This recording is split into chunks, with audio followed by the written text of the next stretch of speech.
Blue Table fans, I'm here with John. And we're going to show you these two Blood Raven armies, and John is going to tell you how amazing they are and why you want to own one or both of them. Yeah. Let's do it. So here are the two armies here, or one army that is two sort of... And if I may, the split is like right here. Yeah, it kind of splits like right up this thing here. Got it. Two different like themed tactics type armies. Okay. So you've got, on this side you got like a Imperial / Crimson Fist army with Lysander and Pedro. And then on this side you have the Ultramarines themed army with Caligar and Tigurius. Okay. And this guy that's gonna be a Sicarius. Basically, he's got the Ultramarine shoulder pad. He's like a Forge World dude. Oh, is he? Yeah. Let's take a look. All right, well, you know what? Yeah. Let's get back to that. Yeah, let's start with this army on the left. Right. So, and to me, it seems like this is the one that needs the most work on it. It does have the least finished in it. Okay. But it will be completely finished at the given point in time. So soon. when you purchase one of these armies, yes, within 2 weeks it'll be done. Yes. That's the idea. Yes. And you're actually working on them just anyway. I am working on them here and there, basically every couple of days. I pick up something else and do it anyway. So tell me how this left army works. So the left army with the Imperial Fist and the Crimson Fist, or Crimson Fist characters, becomes an Imperial Fist Tactics army, which gives all their bolters better things. So the general idea is you have bolters that ride up in transports and get the benefit of the tactic effectively. And they also have, I think they do one other thing, but I can't remember what. I don't have the book in front of me. But basically, this army is about 3,500 points of stuff, and it's got a good selection of HQs from the named characters Lysander and Pedro. You've got a chaplain, a Terminator chaplain, Terminator librarian. There's a captain with burning blade, and this guy looks amazing. Yeah, either he's got like a Storm Shield, or it could be Shield Eternal if you prefer that. But yeah, I love the cloak on him. Yeah, and that's custom. Yeah, it's a plastic hard cloak that's been melted and shaped and then freehanded. That's fantastic. So you Thunderfire cannon. Yep. There's a land speeder, a Vindicator, a Crusader, Land Raider, a Rhino, a Razorback, 2 of the Storm Talons. Those are great. Yeah, they're really good. Got a Venerable Dreadnought. There's 10 Sniper Scouts, and then you got 3 tactical squads. Okay. An array of special weapons. There's special and heavy weapons, some different like sergeant type guys with different loadouts. So some options. Yeah. So you can either maximize your bolter drill by taking just sergeants with bolters, or you can do some kitting out there if you prefer. And then there will be a set of Centurions in this army that matches these here. Oh, okay. And then there will also be a full Devastator squad, which will be like 3 more missile launchers here to be a full Devastator squad. Okay, great. So that will all be there as well. And a land speeder. Yeah, the land speeder. I think I did. Fantastic. So we're calling this the left army. The Lysander army. Okay, the Lysander army. That's what we call it. And then over here we got the Ultra army, basically. Ultramarines tactics. So in this one we got Caligar and Tigurius. And I just want to point out, I got completely screwed by these stupid Centurions. Yeah. And Tigurius, like levitating them around the board, you know. Yeah, the Centurions they're good. I mean, they put out 15 shots that are really good at taking out anything with a good armor save. Oh, yeah. And then because I was like, next game I'm going to take my Wraith Knight. Then it's going to be no mercy. It'll just die. No. Oh, yeah. It'll just be dead instantaneously. And then, depending on what power I don't even know if it can stand up against. Like, you can either put invisibility on them, so they're like, oh, you can barely hit us. You hit them on 6s? Yeah, or you can go with divination powers to give them, prescience, re-rolling those 15 shots, really good. Yeah. And then you also re-roll the wound because of the grav amps. Wow. And then...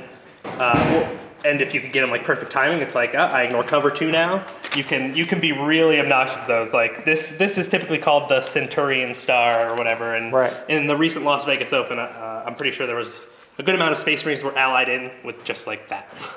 Wow. Okay. So Yeah, you've got your Ultramarine special characters here.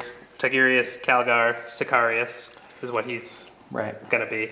Okay. And then got just a regular jump packing captain with a power axe and a power sword. That way you get the bonus attack for having two close combat weapons, and you can either be AP3 at your initiative or AP2. You've got this captain, which has a power fist and a chainsword, which we typically use as the Teeth of Terra because they're both specialist weapons, so you still get the +1 attack for having 2 specialist weapons, and you can either go with Rampage and have AP3 at your initiative with like +2 strength or something, or you can rock the power fist. Right. And then there's also this chaplain here, which I really like this model personally. He's probably my favorite chaplain. The whole rib cage thing is awesome. There's a command squad here, all with storm shields and power weapons, or the banner guy if you like the banner guy, or there's this banner guy if you like him, which has a slight Andy did kind of a thing on there. The so librarian's like visit your local library. I think he has like glasses on too. The Blood Ravens lore is that they use a lot of divination and stuff, and they have a lot of librarians, so that's why we felt it kind of made sense to have like Tigurius, because he's like a level 3 librarian, which you'd think they would have. And then we've got these guys, like this is a librarian, which we have three guys like that here and here, which for like lore sake, you can use them as like sergeants in your squads, because kind of like the Thousand Sons where they have the aspiring sorcerers, you have like librarians that are the But in the rules, they're just a sergeant with a power axe. Yeah, that's just a fluff thing, really. But I mean, they look great with the Grey Knight stuff you put on them. Yeah, and then we got these the apothecary that goes with the command squad there. Right. I don't know what this model is, but he's really cool. I like him. I don't know what he is. He's definitely fine. I love the color scheme on this. It's really amazing. Yeah, and so we got like a full Devastator squad with las cannons. Las cannon, just like a regular. The word I'm looking for, Land Raider. That's the one. We've got some Stern Guard with Meltas and Kami Meltas. Right. 3 drop pods. And if I may, with this army, by turn 1, on turn 1, you can pick any 2 units in your opponent's army to be dead. Yeah. That's how it works with these guys and that. Yeah. You really can. You can be like, all right, I blow up your transport, or I kill this and this. Yeah. That's exactly what happened to me. Yep. It was brutal. This one also has a Thunderfire cannon, and actually, if I'm not mistaken, another addition to the Lysander army is that it does have a second Thunderfire cannon that is not here right now. Oh, it does? It does. So it has 2 Thunderfire cannons, which goes along with their fluff too. With and that's because I'm looking at these 2 armies and I'm like, this one's awesome. This is way the better of the 2. But now that you're adding things, this will have Centurions, this will have Thunderfire cannon. Okay, got it. And anyway, so 3 tactical squads, all with I think a missile launcher and a Melta, I want to say. One might have a flamer. Yeah, one does have a flamer.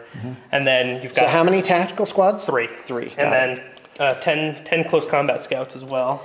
Okay. There's a Razorback over here with some different turret options here. You got this one, you got this assault cannon. Yeah, those are kind of fun conversions. Yeah, they're interesting. Okay. Then Dreadnought with all sorts of different arm options there. Yeah, that's like, are these the Forge World ones? Are these converted? I can't tell. This one I think is a Forge World one. And this one is converted out of a Lehman Russ turret, the Exterminator turret. Right. So those are both the armies. Like I said, they're both about 3,500 points. I think. 3,500 points. One's 3,490 and the other one's 3,450. Oh, okay. So, yeah, they're pretty cool. I mean, you can do a lot of variety of lists, even just pulling from one, or if you happen to want to get both, if you combine them, you can do a lot of different things. So. Yeah. Okay. John, thanks a lot. This looks really fantastic. And again, when you purchase the armies, you're getting the painting as well. They're going to be finished. Yes. They will be finished for you. That looks good. All right, folks, thanks for tuning in, and more to come.